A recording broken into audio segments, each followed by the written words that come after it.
By bringing the stars down to Earth and stripping the mystical veil off of tarot, we can now open a window into the self. You are the magic. These are your tools. Welcome to Self-Mastery, the practical art of tarot and astrology.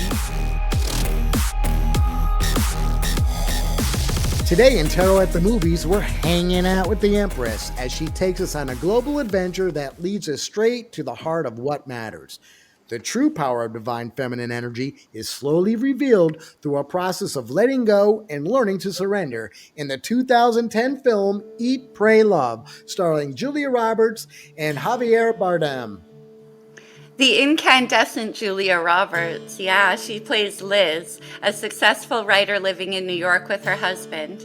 She writes travel articles for a living and lives with this gorgeous, well-intentioned, but ultimately quite adrift husband. They exist every day in their comfortable lull. Liz's life and her passion for it has become as predictable as a metronome, and time ticks on, without any focus or heartfelt engagement. Then one day the Empress comes calling.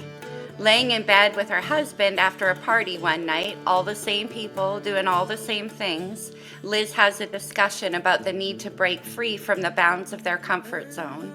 She wants to explore and shake them from their pathless wandering, opening up her energy to expansive new experiences.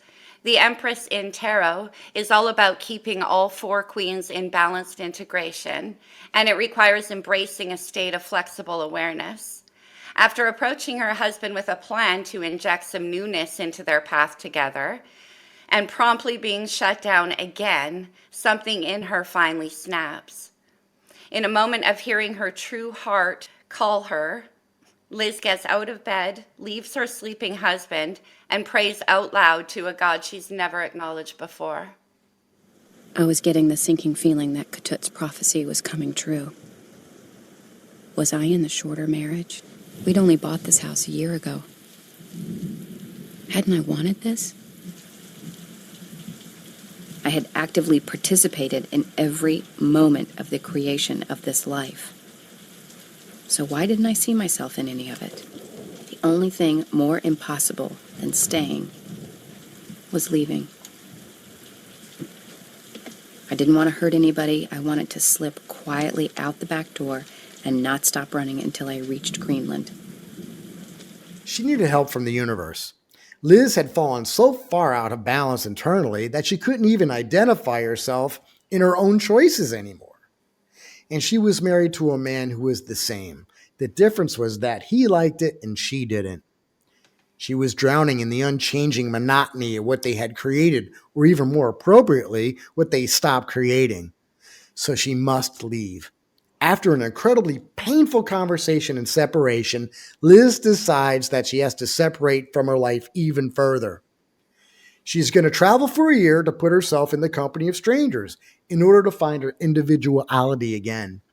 She explains the feeling to her friend one day, shortly after leaving. I'm going to be from now on? You know what? This happens to people. They fall in love in their 20s, they get married, they do the granite countertop white picket fence thing in their 30s, and somewhere in there they realize this is not for me anymore. And so they fail and they fall down, they hurt like hell, they straighten up and march their bruised asses to the shrink's office. They can't just check out. I am not checking out. I need to change. You have a support system here, Liz. You have friends and family who love you. And do you feel my love for you? My support for you? No, there's like nothing. I have no pulse. That is the sound of the Empress calling. So Liz starts her trip by visiting Italy to feed her starving heart. The Empress, after all, is Venus energy, and Italy has some of the things that Venus loves the most: food, friends, music, and family. The first step towards understanding Empress energy is understanding how to receive. So Liz decided to work from the outside in, which is usually the way it goes. I'm going to Italy. Italy? Why Italy? What did you have for lunch today? I don't know. Salad? Exactly. I used to have this appetite for food, for my life, and it is just gone. I want to go someplace where I can marvel at something. Language, gelato, spaghetti, something. Ugh, you're talking like a college kid. Well, you know, I've been acting like one. Since I was 15, I've either been with a guy or breaking up with a guy.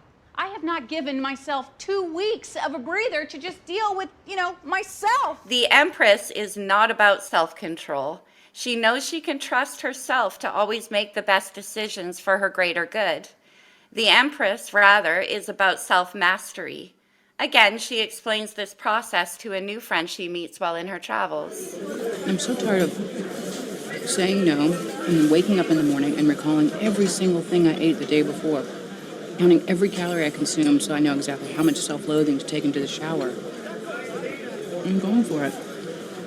I have no interest in being obese. I'm just through with the guilt.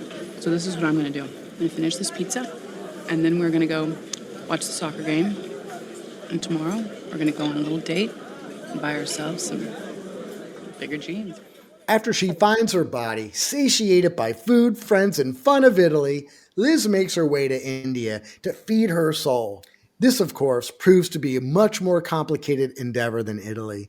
It will require Liz to be alone with herself, something she cannot bear, something she has never done. In Italy, Liz learned how to surrender the control of her body, and now it was time to tackle the mind. During her stay at ashram, she tries to learn the power of discipline a whole new way through meditation, but without the distraction of friends, expectations, career, etc., she cannot find her way to stillness. Her mind fills with the constant rush of memories from the past.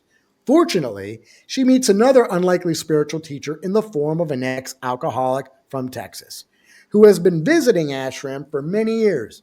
He recognizes Liz's resistance to the self, and during a particularly emotional exchange, he guides Liz toward her own voice.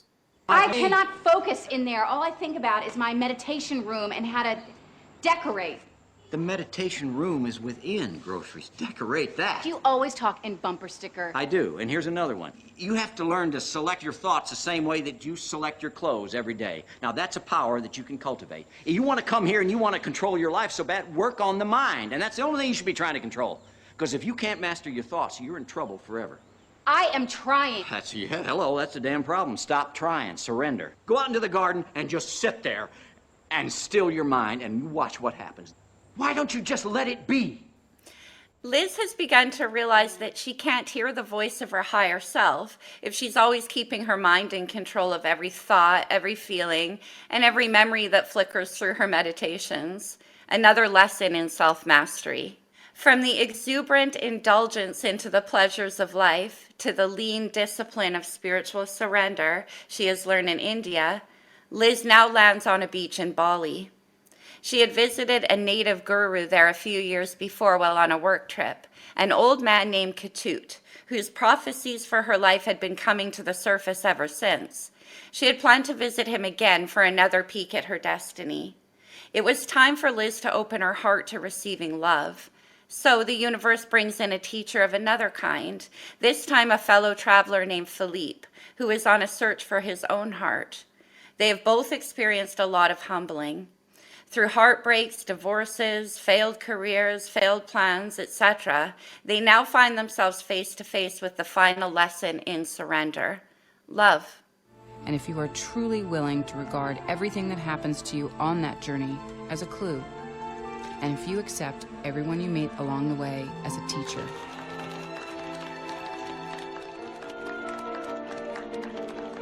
and if you are prepared, most of all, to face and forgive some very difficult realities about yourself, then the truth will not be withheld from you. Felipe?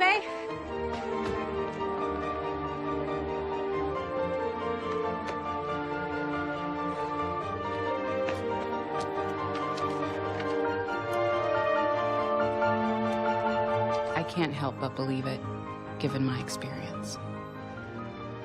Liz has found her pulse again. She understands what it means to allow love in, but this time it's from a state of empowered surrender. The Empress is the archetype of pure divine feminine energy, ruled by Venus, which is a planet often unsung for its mysteries. The complexity of emotions and desires cannot be navigated using a simple map with key points to follow. There is no arrival point. It's a shifting and evolving state of flexible self-awareness, understanding that the self is constantly being created, and Eat, Pray, Love is not a singular definition of the Empress card, but rather an unfolding path towards self-mastery. The path is inside you, and it's always just beginning.